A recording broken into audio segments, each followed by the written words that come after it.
जगन्नाथपुरी के एक भक्त की कथा है। एक भक्त था, उसके स्वप्न में जगन्नाथ जी आते थे। वो इतना रोता था मंदिर के बाहर खड़े होकर के।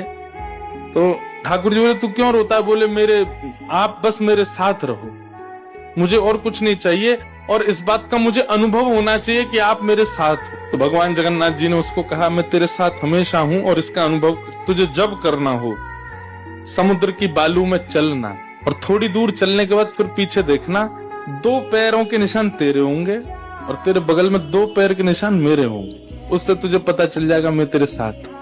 अब तो वो रोज जाता, समुद्र के तट पर चल के देखता, थोड़ी दूर चलता तो 2 पैर के निशान उसके और बगल में छोटे छोटे छोटे चरण भगवान के।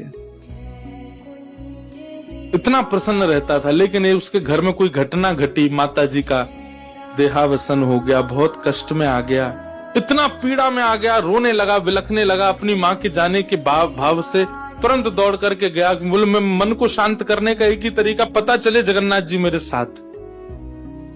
अत्यंत पीड़ा में था। जैसे ही समुद्र के तट पर चल रहा था, रो रहा था बहुत तेज तेज। पीछे मुड़ करके उसने देखा तो 2 ही पैरों के चिन्ह थे। जगन्नाथ मंदिर के बाहर जाकर बोला, मैं समझ गया, मेरी माँ का देहावसन इसलिए हुआ क्योंकि आप मुझे छोड़ के चले गए हो। अब आप मेरे साथ में नहीं हो। आपने कुछ दिन मेरा संग किया, उसके बाद मुझे अकेला छोड़ दिया। नाथ, आप ऐसा कैसे कर सकते? मुझसे क्या अपराध हुआ? रोने लगा, बिलखने लगा। जगन्नाथ जी रात्रि में फिर स्वप्न में आए। क्यों रो रहा था?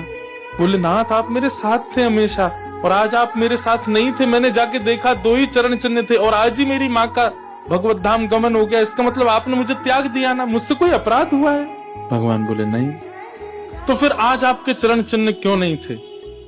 भगवान बोले, कल तक मेरे चरण चिन्ह थे क्योंकि तू भी चल रहा था और मैं भी चल रहा था, परंतु आज तू पीड़ा में आ गया तो तुझे गोद में लेके मैं ही चल रहा था। वो मेरे चरण चिन्ह, तेरे नहीं, वो मैं ही हूं।